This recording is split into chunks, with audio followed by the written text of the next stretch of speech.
अस्सलाम वालेकुम स्टूडेंट्स। आज हम न्यू चैप्टर स्टार्ट करने लगे हैं जिसका नाम है the valuation of long term securities. अब इस चैप्टर को समझने से पहले वैल्यूएशन क्या होता है वो हमें सीख लेना चाहिए।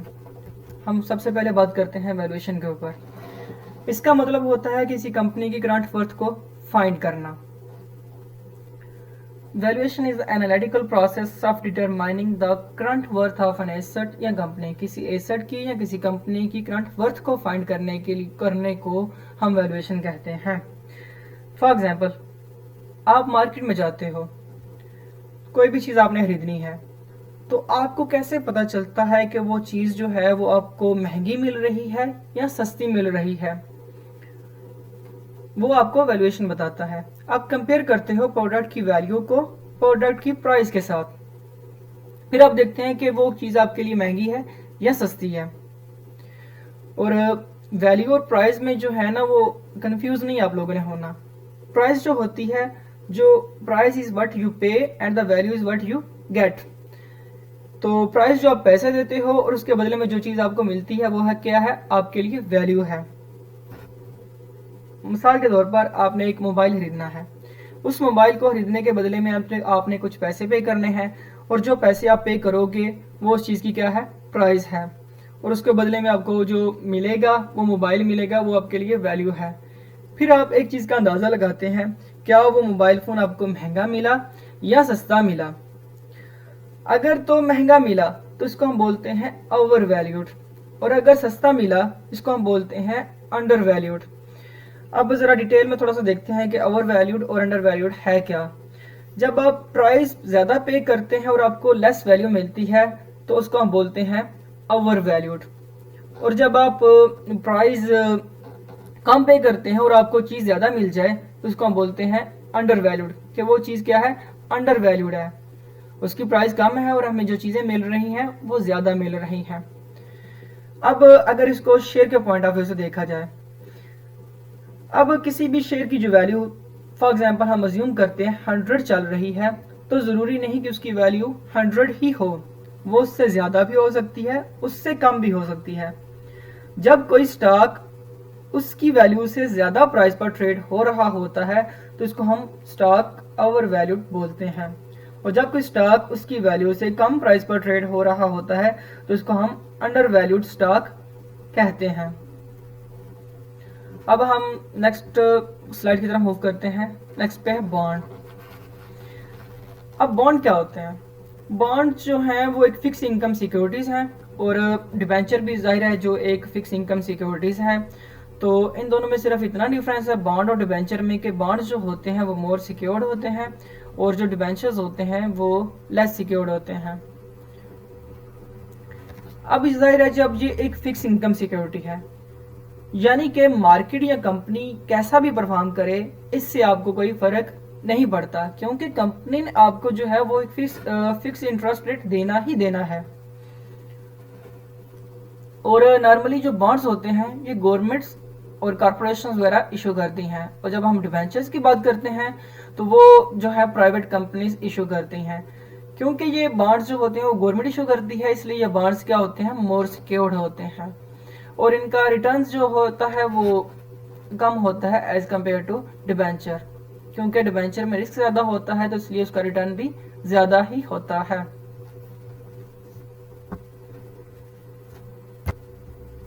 अब हम नेक्स्ट स्लाइड की तरफ मूव करते हैं। Bond valuation. बॉन्ड वैल्यूएशन को समझने से पहले कुछ बेसिक टर्म्स हैं जिनका नॉलेज होना बहुत ज़्यादा ज़रूरी है।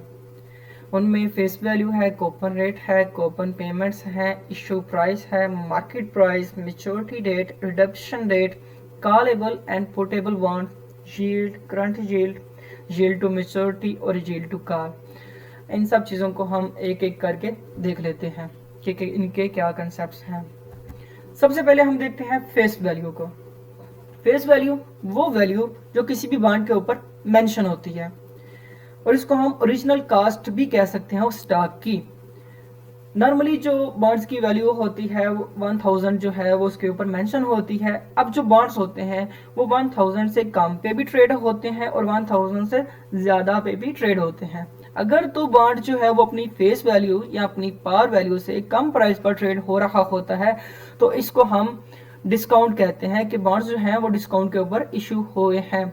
और अगर वो अपनी फेस वैल्यू से ज्यादा प्राइस पर ट्रेड हो रहा होता है या कंपनी इशू करती है तो इसको हम बोलते हैं कि ये प्रीमियम पे जो है वो कंपनी ने इशू किया हुआ है। अब हम इसकी डेफिनेशन को देख लेते हैं जो कि यहाँ पे स्क्रीन के ऊपर मेंशन है। Face value is a financial term used to describe the nominal या dollar value of a security as stated by its issuer.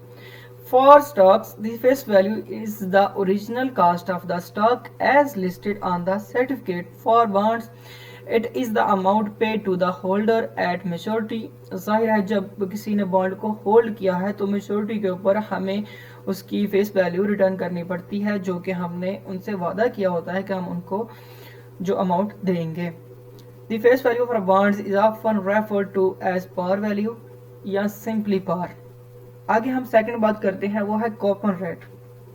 Coupon rate is the rate होता है which is assume by the issuer, कि वो rate जो कि company ने assume किया या प्रोमिस किया होता है कि वो हमें देगी और ये बॉन्ड के ऊपर मेंशन होता है। इसमें आपने एक चीज को हमेशा याद रखना है कि कूपन रेट जो है वो अपने फेस वैल्यू के ऊपर ही लेना है। अब एक बॉन्ड है वो 8% कूपन पे कंपनी ने इशू किया है और उसकी 1000 पार वैल्यू है। अब अगर हम इसका कूपन जो है वो रेट देखें तो वो कितना है 8% जिसके ऊपर कंपनी ने इशू किया हुआ है।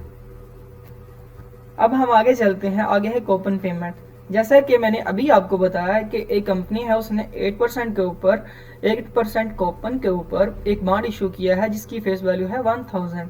तो कंपनी ने हर साल उस कूपन की पेमेंट करनी है और कूपन की पेमेंट हमेशा फेस वैल्यू के ऊपर हम इसको कैलकुलेट करते हैं। अगर हम 8% के ऊपर 1000 के ऊपर 1% को कैलकुलेट करें तो उसकी अमाउंट आती है 80 रुपये। जो 80 रुपये हैं ये कूपन पेमेंट है जो कि हमने हर साल पे करना ही करना है कंपनी ने अपने बॉन्ड होल्डर को जिसके पास बॉन्ड अवेलेबल है।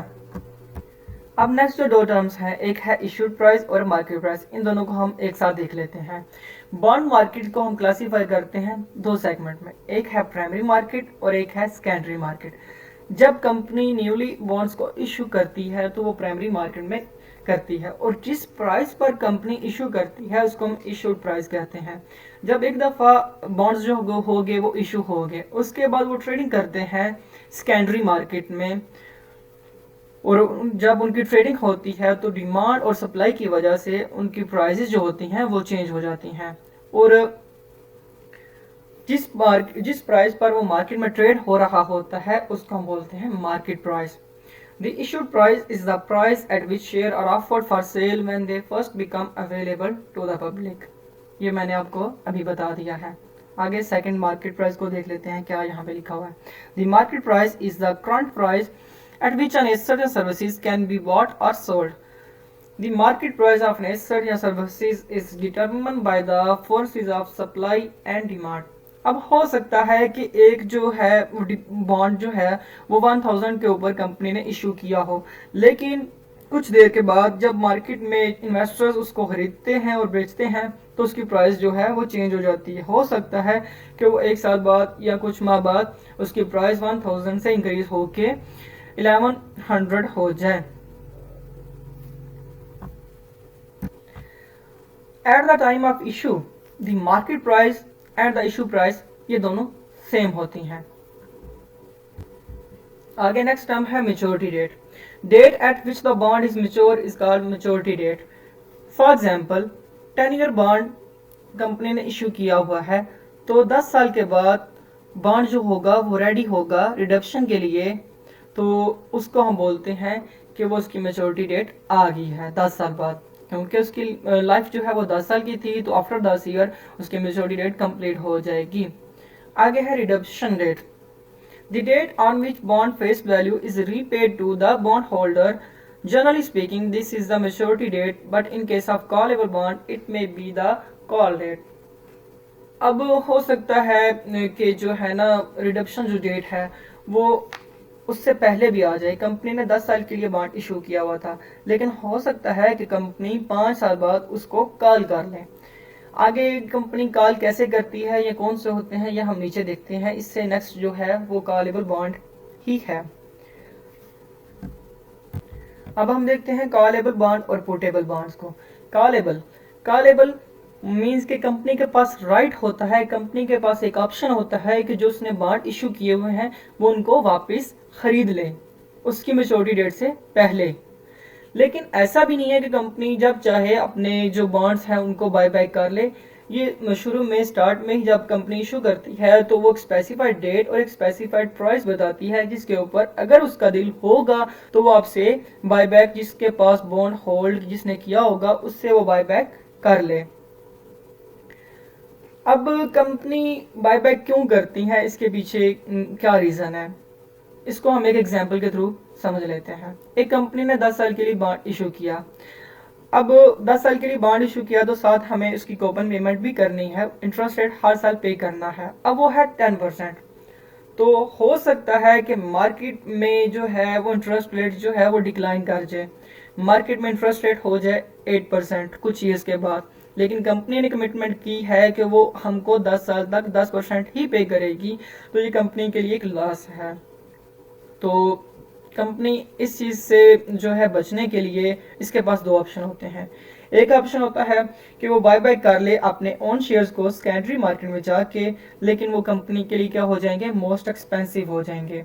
तो इस चीज़ से बचने के लिए कंपनी अपने पास एक ऑप्शन रखती है, उसको हम बोलते हैं कॉल ऑप्शन।